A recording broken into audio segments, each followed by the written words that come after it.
Hello there ladies and gents, and welcome along to yet another wireless microphone based video. Today I'm going to be testing the Insta360 Mic Pro against the DJI Mic 3 in a purely helmet based motorcycling scenario. So I've currently got the Insta360 Mic Pro connected to the Insta360 Ace Pro 2 on the front of my helmet, and I've got the DJI Mic 3 connected to the Action 5 Pro, which is on the dash there. As a baseline for this whole test, both microphones are set with the clipping control turned on, they have low cut turned on, they currently at the beginning have noise cancellation turned off, both are set to the voice tone standard, both are also recording a 32-bit float point backup file locally to the microphone. And in order to facilitate that, both cameras are set to automatically start the microphone recording internally as soon as the camera shutter button is pressed.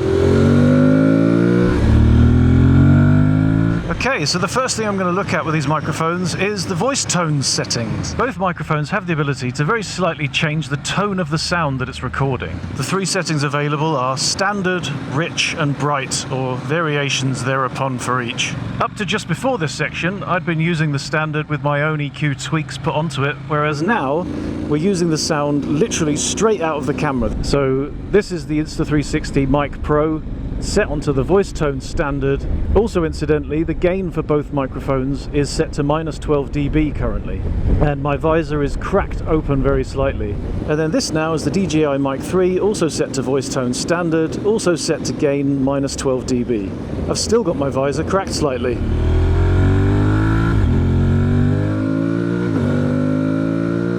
Now I've got both microphones set to the rich profile. This should, in theory, make the sound a bit deeper, a bit fuller, and obviously, as the name indicates, a bit richer. Incidentally, before you even compare the sound, this is an area where the Insta360 setup actually wins a point, because I was able to change the voice tone of the microphone within the settings of the Ace Pro 2, whereas on the DJI Action 5 Pro, I actually had to disconnect the microphone from the camera and then connect the microphone to my phone, and then use the DJ Mimo app to change the voice tone of the DJI Mic 3. So a lot more faffy. But anyway, this is currently the Insta360 Mic Pro, still in gain -12, but with the voice tone set to rich. Whereas this is the DJI Mic 3, also in -12 dB gain, and now with the voice tone also set to rich. So here's the Insta360 again, as I'm looking across what normally is a beautiful view of the mountains, but due to the incredible humidity here on Mallorca today, not able to see any of that. And here is the DJI Mic 3 as I blast gently through this lovely little hedge and dry stone wall tunnelway through the fields down towards those mountains. And so far, due to the temperature, currently 27 degrees at 8:30 in the morning. I've been riding with the visor cracked very slightly just to get some airflow in. So here we've got the Insta360 Mic Pro with the visor completely shut in the voice tone rich. And then by the same token, here's the DJI Mic 3 also with the visor closed, showing you just how boomy things can get. Okay, there's the visor cracked open again with a little bit more speed for one last little check of each in the rich voice tone. So that's the Insta360 Mic Pro, and then now this is the DJI Mic 3 as I approach another one of the corners on this lovely sweeping, beautifully surfaced road here. So now both microphones are set to the voice tone bright.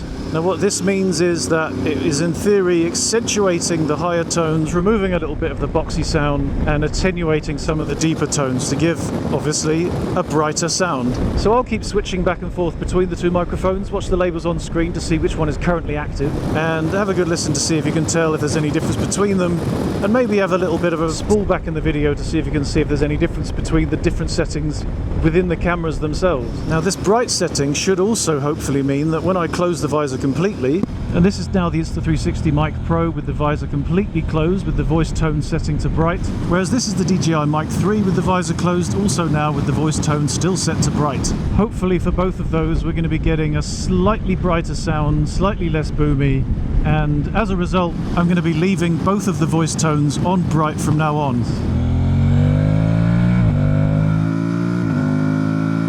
Well, moving on, we get onto the subject of gain. Now this is a very, very common problem that many people have, and that is that the microphones are generally just too sensitive for this use case. I don't tend to have too much of a problem with that, but then again, I must have a relatively soft and unpiercing voice, almost like the radio for shipping forecast DJ. Force 4 coming in from the east.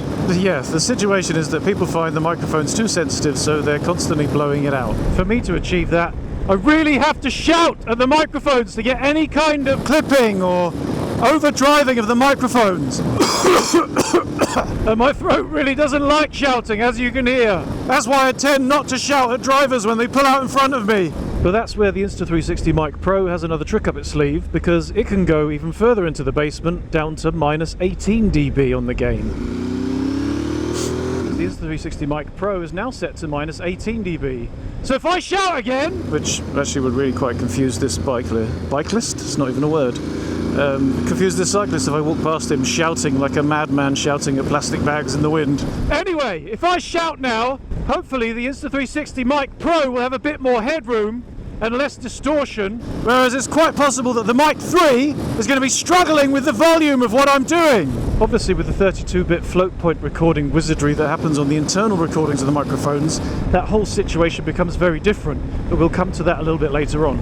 Also, it's quite possible that the audio on both of those microphones on the loud tests there didn't get too out of shape, because both of them have got the clipping control turned on, and that's what I'm going to look at next. Because the clipping control, or automatic gain control, automatically adds a ceiling onto the audio being output by the microphone.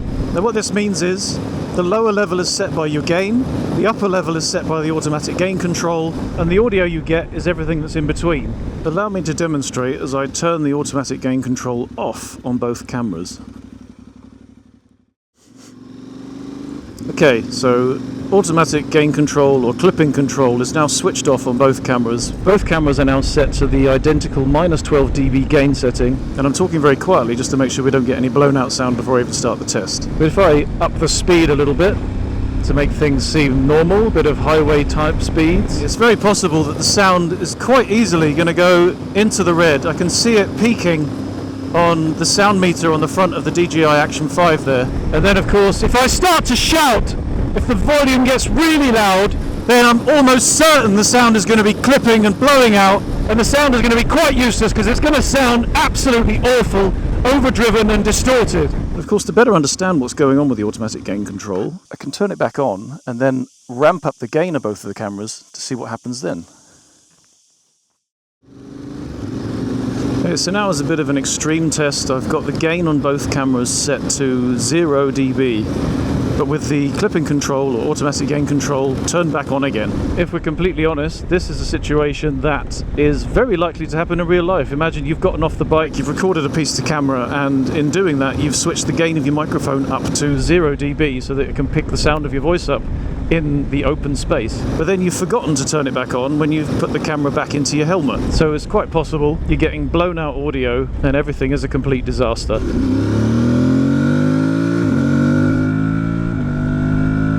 But obviously you've got the 32-bit internal recording on the microphone to fall back on. But it would be nice if the internal anti-clipping devices of the microphones worked to avoid you having to lean back on the internal recording. The great thing of having these microphones record directly into the camera is the reduction of steps you have to go through in your post-processing. If you have to get out the 32-bit backup, you then have to process that yourself and then sync that up with your video, which is just an extra bit of faff that the whole in-camera burnt-in audio removes. But the real question here is, how effective is the anti-clipping control? Because what we've essentially done now is we've raised up the baseline of the audio, which means that everything has been raised, but the clipping should then be bringing down the top. This essentially, we've created a compressor. The question is, how well does the ceiling of that compressor work for each camera? And how much of the sound is actually rescuing?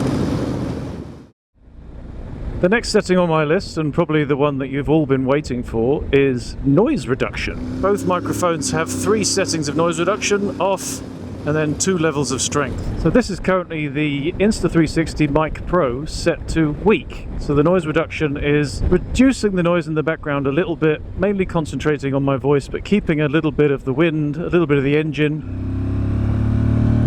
And then this now is the DJI Mic 3 in noise reduction setting low. So again, the DJI Mic 3 is now concentrating mostly on my voice and removing the background noise a little bit, keeping a little bit of the wind and a little bit of the engine. For many of you, this might be the perfect setting for accentuating your voice, bringing it out in the mix, but keeping a little bit of the background noise so it doesn't sound like you're speaking into a soundproofed room. Just to make things complete, this is the sound of noise reduction on the Mic Pro on weak with the visor completely closed. And this is the sound of the DJI Mic 3 with the visor completely closed with the noise reduction on low. And just to test it a little bit more, this is the Insta360 Mic Pro with my visor cracked one notch open, which on this helmet, the AGV-AX9, is a massive, massive opening. It's about 2 inches, maybe 3 inches. But that is the Mic Pro with noise reduction still on weak. And now it's the DJI Mic 3 with the noise reduction on low. Still with my visor cracked 2.5, 3 inches open. So it's going to be interesting to see on both of the microphones how they deal with a lot more wind and a lot more noise, because I do feel like I'm having to raise my voice to get over the noise that's coming into the helmet now, which means the microphones are going to be picking all of that up. As well as probably a lot more noise from the engine, which they're also going to be trying to cut out.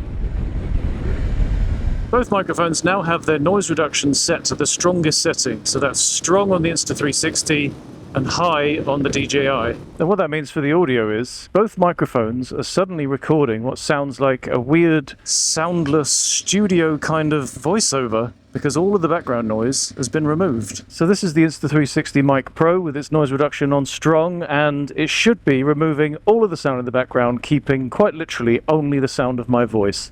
And then this in turn is the DJI Mic 3 with its noise reduction turned up to high, and it too should be removing all of the noise except for just the sound of my voice, giving us this weird kind of backgroundless studio recording. So here we go on the Insta360 Mic Pro with a bit more of a twisty B-road kind of a speed. There is a little bit of wind coming into my helmet because I've got the visor cracked very slightly. This is now the DJI Mic 3, the same situation, twisty B-road kind of speed. There's a bit of wind coming in through the cracked visor, and that means that both microphones are going to be having a little bit more to deal with. I've also got the chin vents of my helmet open and have had the entire time, so that's possibly helping with the airiness of the sound, but possibly also helping with a bit more wind noise going into the mics. Okay, so back to the Mic Pro, and we're taking it up to national speed limit. Still got the visor cracked, and there's a fair bit of roary wind coming in there. This is now the DJI Mic 3 in the same situation, national speed limit.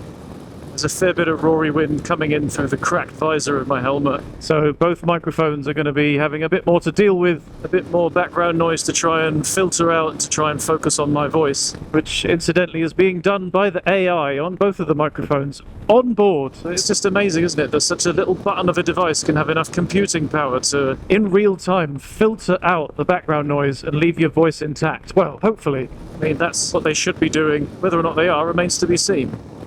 This is now back to the Mic Pro with the visor completely shut now, so there is hopefully a lot less wind noise and a lot more of my voice to be focused on, which I'm hoping will have helped to clear things up a little bit if it was perhaps struggling with all of that wind before. And then this now is the DJI Mic 3 in the same situation, national speed limit, with the visor completely shut, so the wind noise is hopefully reduced. There is obviously, as mentioned, still going to be that little bit of a breeze coming in through the chin vents, but with the amount of wind I can actually feel on my chin, I can't imagine it's going to be doing anything to actually affect the microphones at all. Because we've got this clean background filtered out audio from my voice, that allows me to then blend in the audio from an external microphone, in this case the DJI Mic 2 in my back pocket, and give us this complete and full sound that I get, which I can also regulate. So if the bike gets too loud, I can bring the volume down so that you can hear the voice. Or if I stop talking and I want the bike noise to come up, I can then bring it up. All of this in post. There is an entire video about mic placements of wireless mics all over the bike. Check the links in the top right to see that, but this is the kind of effect that you get.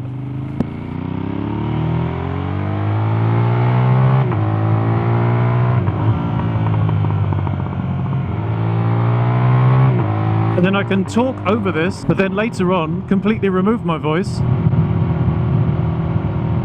So even though I was blathering on, you couldn't actually hear anything because I chopped it off, and you can get perfect control of the two. So yeah, we get rid of the bike noise again, and this is once again the Insta360 Mic Pro with the noise reduction on strong, and this is the DJI Mic 3 with the noise reduction on high. from what I've heard already, it is really quite eerie when you're listening to it, and there's just no sound from the background. And the final test on the highest setting for the noise cancellation is with the visor cracked 1 full notch. So I'm getting a hell of a lot more wind coming in now. I really do have to raise my voice to get over the sound of the bike and the wind. So with all of that wind and all of that bike noise, the noise cancellation is going to be having a lot more work to do to try and separate my voice out, probably being helped by the fact that I'm raising my voice. I mean, if I were to lower my voice and speak at a more inside level, I think it's going to be struggling even harder to keep my voice separate from the background noise. But it'd be impressive if either one of the mics can actually separate something out. I can barely hear myself talking, so if you can hear it, that will be impressive. But yeah, that's the end of both mics with their noise cancellation settings as high as they can possibly go. So with noise cancellation out of the way, that's both of the microphones now switched back to their normal noise cancellation off settings. Gain at -12, voice tone set to bright, clipping control is set to avoid clipping.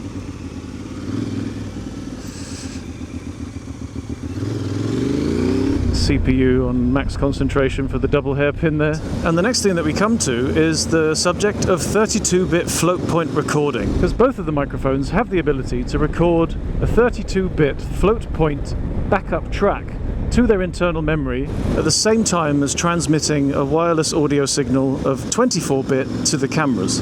Now, I don't know all of the ins and outs of 32-bit, except that it's some kind of magic which allows the audio to have a pretty much unlimited dynamic range, which means as long as the microphone isn't pushed up to or beyond its physical limits, there is no way that the audio can clip. Now, what a lot of people get wrong is they think that 32-bit audio is indestructible and it will save literally everything, when that's not actually the case. There's a certain amount of noise that will physically overload the diaphragm of the microphone. And if that happens, the diaphragm of the microphone distorts, and that distortion is recorded, and then you get an absolutely awful racket of a noise. And there's nothing that 32-bit float point can do about that. The microphone has reached its physical limits. But assuming that doesn't happen, what that 32-bit internal recording gives us is a clean backup track that we can use just in case, for whatever reason, the signal is broken between the microphone and the camera, or you accidentally had the gain settings too high, you accidentally had the wrong, I don't know, you had the wrong noise cancellation setting on. You can just download that clean audio track from the microphone onto your computer and use that instead. Now, currently, both of these microphones are set to record the original file. What that means is, regardless of what noise cancellation settings, voice tone, gain, all of that stuff is completely disregarded, and the microphone just records to its internal memory the raw sound that came straight out of the microphone. Now, on both of the microphones, you can set it to record the processed audio. What that means is that the noise cancellation, the voice tone, and in the case of the Insta360, the polar pattern will be baked into the audio file that's recorded onto the internal memory of the microphone. Sounds complicated. I'm going to show you what that means in reality. Okay, so in order to show this more clearly, I've turned the noise cancellation back onto the stronger settings for both of the cameras. And the audio you're hearing right now is the audio that was recorded into the video file in the respective cameras. So this is the Insta360 Mic Pro in the Ace Pro 2, and then this is the DJI Mic 3 in the Action 5 Pro. But then what I can also do after the fact is to download the 32-bit backup files from the microphones and use those instead. And then this is now the original audio recorded onto the Insta360 Mic Pro, whereas this is the original audio recorded onto the DJI Mic 3. So when we compare that with the in-camera processed audio from the Mic Pro, and then the original unprocessed audio from the Mic Pro, and then also compare the processed in-camera audio of the DJI Mic 3 against the unprocessed original audio recorded directly to the memory of the DJI Mic 3. As you can hear, in both cases, all of the effects, all of the extra options and bells and whistles are stripped away. Whereas now I've set both microphones to record the processed file onto their internal memory. So what that means is if I switch between the in-camera audio of the Insta360 Mic Pro over to the internal saved on the microphone audio of the Mic Pro, there should be very little difference between them. Maybe a slight volume difference, maybe a slight EQ difference, but ultimately all of the effects and the options should still be there. And then that should be exactly the same for the DJI Mic 3 when I switch from the in-camera burnt-in audio on the video file over to the internal mic-recorded audio. Again, all of those settings and effects, EQ, voice tone, etc. should all be baked into the audio recorded onto the microphone. But this is somewhere that the DJI Mic 3 actually wins a point up on the Mic Pro, because the DJI Mic 3 can actually record both files at the same time. Because both microphones actually have the ability to record in stereo, but the DJI Mic 3 only has one microphone, it's got a channel spare. So it's able to save both of those audio recordings at the same time, which is handy because the only way you can change it is once again by getting the phone out, connecting the microphone to the phone and changing it in there. Whereas in the Insta360 Mic Pro, you have to choose one or the other. Theoretically, if you don't have stereo recording turned on the Insta360 Mic Pro, it also has a spare channel, but there isn't the option to use it, so perhaps that's something that will come about in a firmware update. But the real area where the 32-bit float point backup file can really save you is if you completely cocked up your settings and you had your gain set way too high, and you then have the backup file on the microphone which you can download and use instead of your ruined audio, which I will now also demonstrate. So now I've got it about as wrong as I could possibly get it. I've got both microphones on maximum gain. Perhaps I'd stopped at a lay-by and was trying to record the inner monologue of a butterfly, but I've also accidentally turned off clipping control or automatic gain control on both cameras. So what that means is the audio for both is almost certainly going to be overdriving. Protections are turned off, the volume is way too high, and the audio is basically useless. And what I can do is rewind back and try that audio again, but using the internal 32-bit float recordings of the microphones. So now I've got it about as wrong as I could possibly get it. I've got both microphones on maximum gain. Perhaps I'd stopped at a lay-by and was trying to record the inner monologue of a butterfly. So now I've got it about as wrong as I could possibly get it. I've got both microphones on maximum gain. Perhaps I'd stopped at a lay-by and was trying to record the inner monologue of a butterfly. So there you go, that shows you how the internal recordings of the microphone really can save the day if you cock your settings up monumentally. But what about if I've set the camera so that it records the processed audio to the microphone, I hear you ask? Well, let's give that a go and find out. Right then, so both microphones are once again set with the gain at maximum.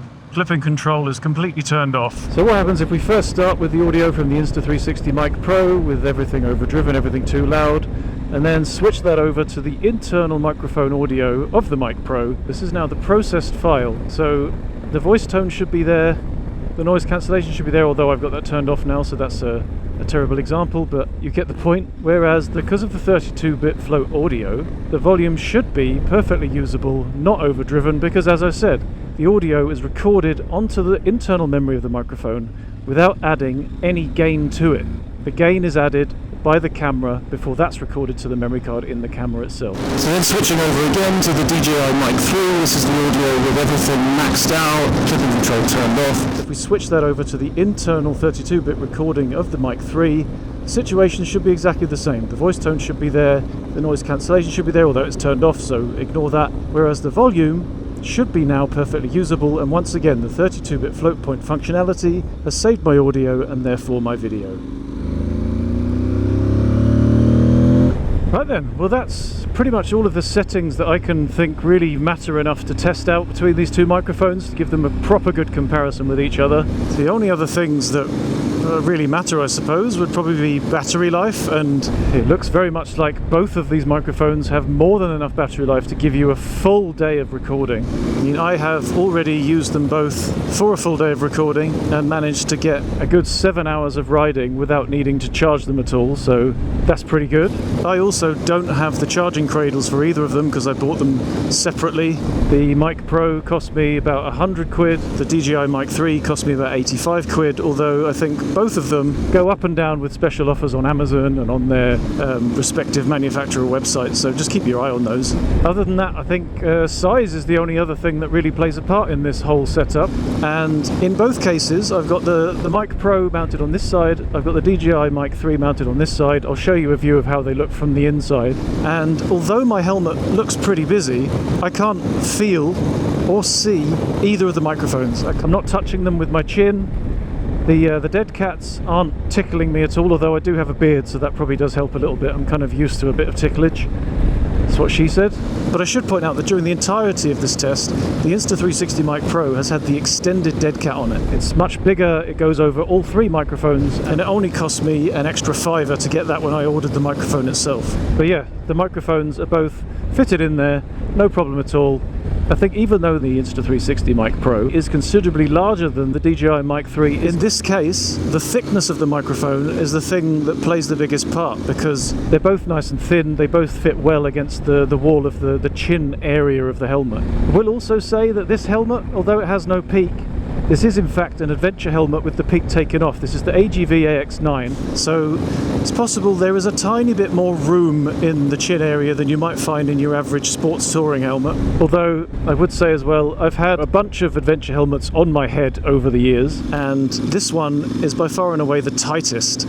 I can actually touch the front wall with my chin if I stick it out, so yeah, that's something that does play a part, the amount of space you've got inside your helmet. But I think that pretty much covers everything off. That is a full and extensive comparison between the Insta360 Mic Pro and the DJI Mic 3. What do you think of the two microphones? What do you think of the comparison? Which one do you prefer? Which one do you like the sound of? What settings would you use? And how, if at all, has this video helped you in your decision-making process between these two microphones and potentially between these two ecosystems? If you should feel the need to buy yourself either one of these microphones or either one of these cameras, there will be links in the description below, and also QR codes on the screen as well. And if you were to use any of these links or QR codes, the companies you buy from will give me a small commission as a thanks for pointing you their way, and that will be at no extra cost to you. So as always, if you feel the need to buy, I would be incredibly grateful if you could use my links, because that little kickback really helps with keeping the wheels running, keeping the pistons pumping. With all that out of the way, I thank you very much for watching this video. I hope it's been useful, I hope it's been informative, and I hope at the very least it's been a tiny bit entertaining.